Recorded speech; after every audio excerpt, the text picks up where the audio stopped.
Étudiante en Master 1 de droit et apprentie de minicar, Géraldine, 25 ans, compte bien gagner de l'argent pour financer ses études. Et puis, normalisation à la FIF, le comité de normalisation entame des consultations avec les clubs en vue de la reprise du championnat national. Bonsoir et bienvenue dans le journal. Une étudiante apprentie de minicar. Si vous habitez la commune d'Abobo ou de Yopougon, vous la rencontrerez un jour accrochée à la portière du minicar, élant les potentiels clients. Géraldine Assi est étudiante. C'est pour financer ses études qu'elle est devenue apprentie de minicar, un métier qu'elle exerce à ses heures perdues. Comment se passe son quotidien dans ce monde dominé par les hommes? Clément Boko et Kader Bachil l'ont rencontré pour en parler. Il est 4 heures du matin. Nous sommes au quartier Plaque, dans la commune d'Abobo. Et les ruelles de ce quartier sont quasi désertes à 7 heures. Dans cette cour commune, Géraldine Assi, qui vit avec son père, est déjà debout. Elle doit rejoindre au plus vite son lieu de travail. Géraldine est étudiante dans une université privée de la place. Elle est également apprentie Baka. Je suis allée déposer des CV de part et d'autre. Je n'ai pas été appelée. Pour ne pas rester là comme ça à la maison sans rien faire, j'ai décidé de me mettre sur ce terrain. Ces rues désertes et obscures ne vont pas altérer la volonté de la jeune fille. Nous la retrouvons un quart d'heure plus tard à la gare de la gendarmerie d'Abobo. Ouais. C'est maintenant. Bonjour. Chéro, c'est comment? Je suis étudiante en master de droit, première année de master.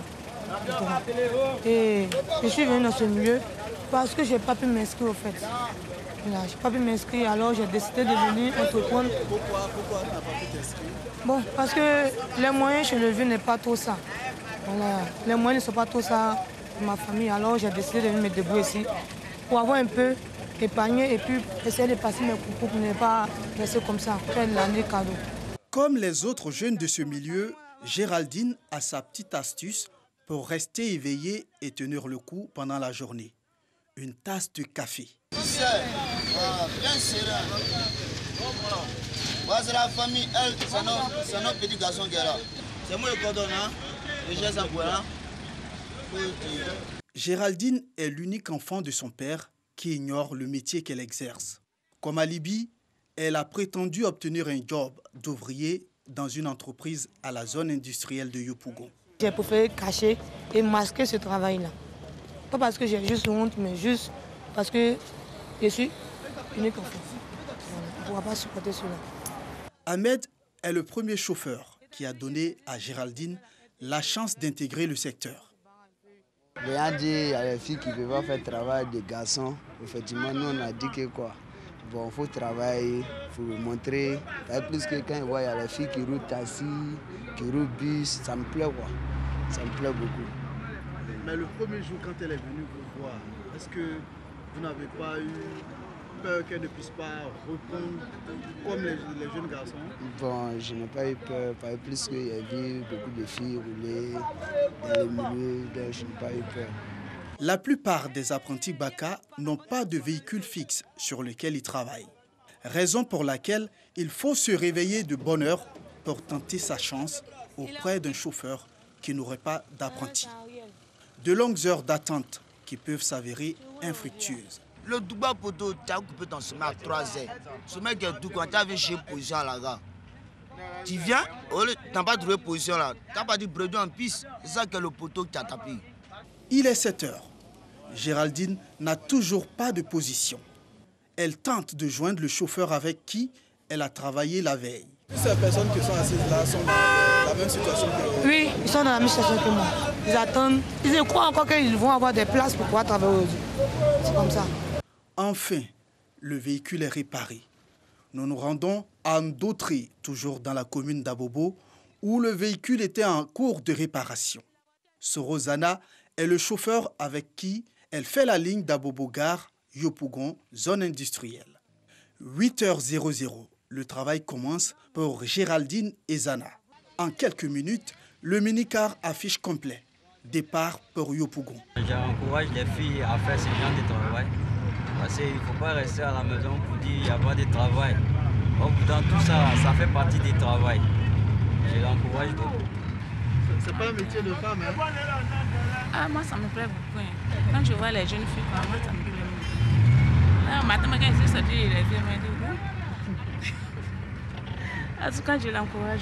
Après quelques minutes de trajet, nous voici à Yopougon, zone industrielle, le terminus. Avec les autres jeunes que je travaillais auparavant, chaque fois on avait des discours, ça ne me plaisait pas. Donc la dernière fois où je l'ai vu, j'ai apprécié sa manière de travailler sur l'autre voiture. Donc c'est comme ça qu'il y a eu à rentrer en contact avec elle. Et quand je l'ai appelée pour la première fois, quand on a travaillé jusqu'au soir, j'ai vu comment elle travaillait, ça m'a plu. Donc c'est pour ça qu'on est toujours ensemble au travail. En attendant de charger pour le tronçon retour, la jeune fille prend quelques forces.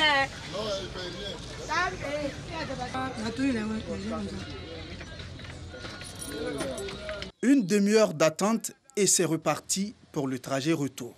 Quand je travaille avec elle, je suis un peu plus à l'aise. Pas à chaque fois arrêter, elle n'aime pas associer, ne pas avoir trop de problèmes dans son travail. Ces allers et retours vont s'enchaîner tout au long de la journée.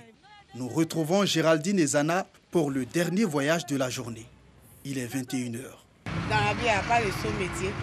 Une femme peut faire le travail qu'un homme fait pour avoir son petit paix. Mais de nos jours, il y a des filles qui préfèrent aller se promener, bien suivre les hommes. Or, dans ça, il y a l'argent dedans. Nous sommes au terminus Andotri.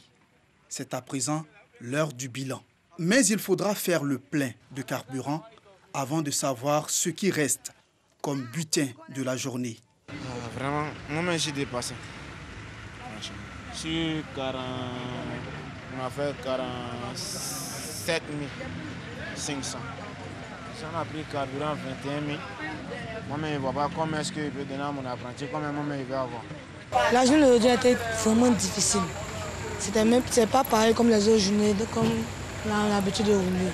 Aujourd'hui, c'était vraiment difficile, mais Dieu merci, on a pu faire quelque chose au moins pour avoir la recette du propriétaire. C'est ce qui était le plus important. Géraldine partira ce soir avec 3 000 francs CFA comme salaire journalier. Maigre récompense pour une dure journée de labeur.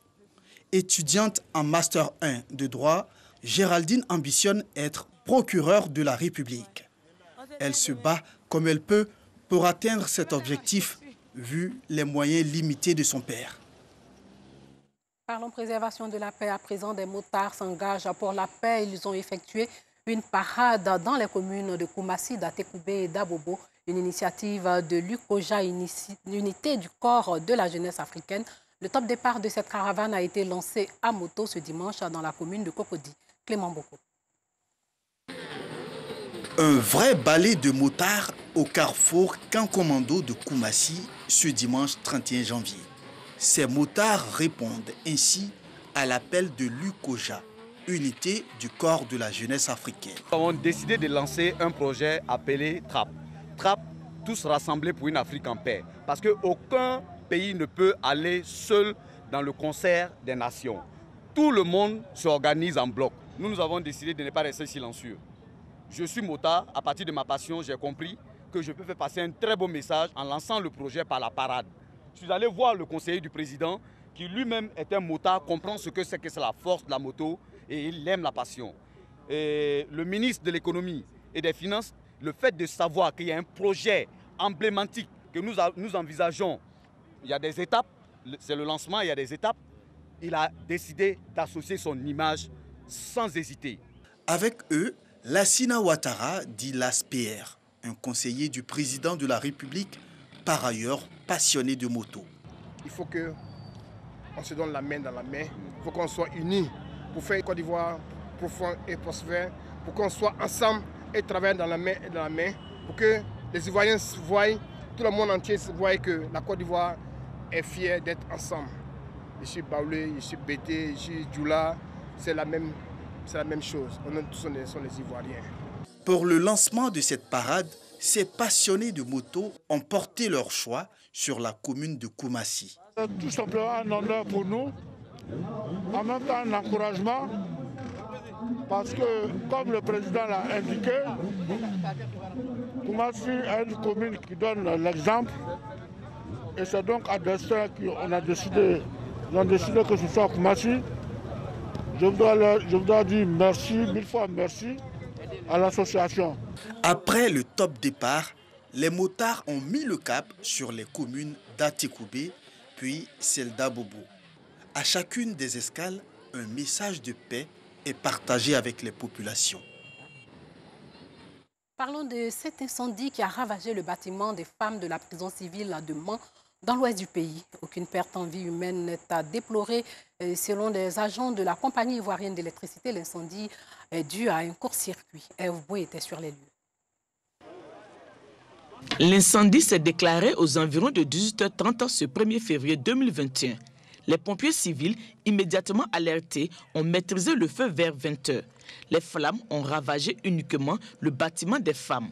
L'électricité est coupée dans toute la prison.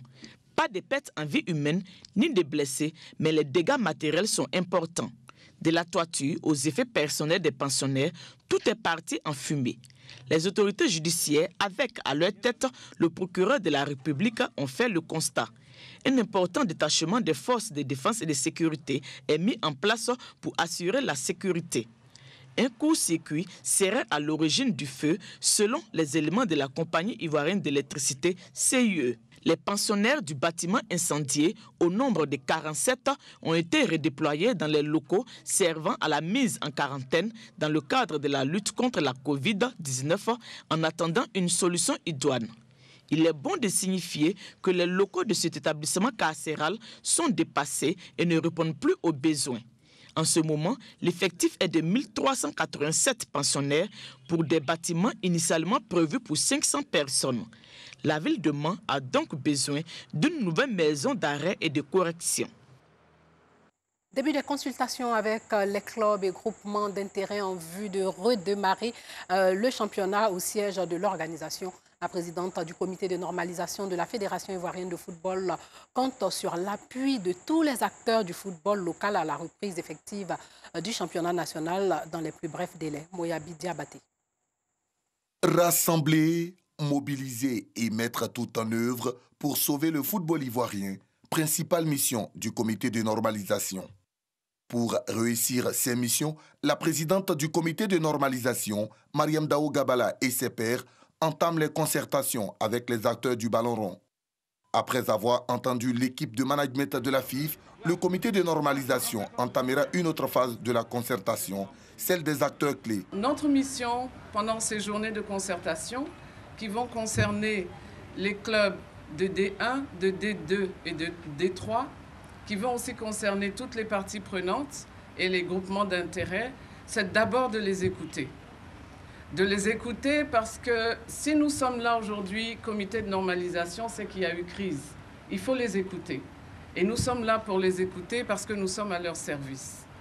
Nous allons les écouter, mais nous allons aussi ensemble essayer de voir comment remettre le ballon au centre du terrain.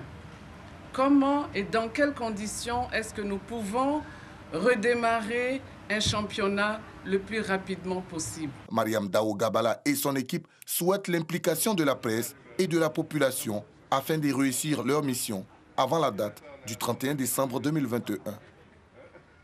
En République démocratique du Congo, le président du Sénat visé par une motion de censure et une enquête pour détournement. Ce proche de l'ex-président Joseph Kabila fait face à une double offensive judiciaire et politique 4 jours après la destitution du Premier ministre issu de son camp.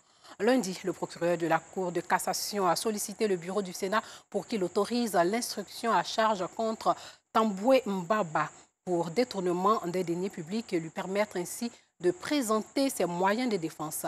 Le présumé détournement concerne 2 millions d'euros et $1 million que le président du Sénat, Alexis Tamboué Mbaba, s'est fait remettre à sa résidence le 6 janvier, selon le procureur Victor Mumba. Voilà, c'est la fin de ce journal. Merci de l'avoir suivi.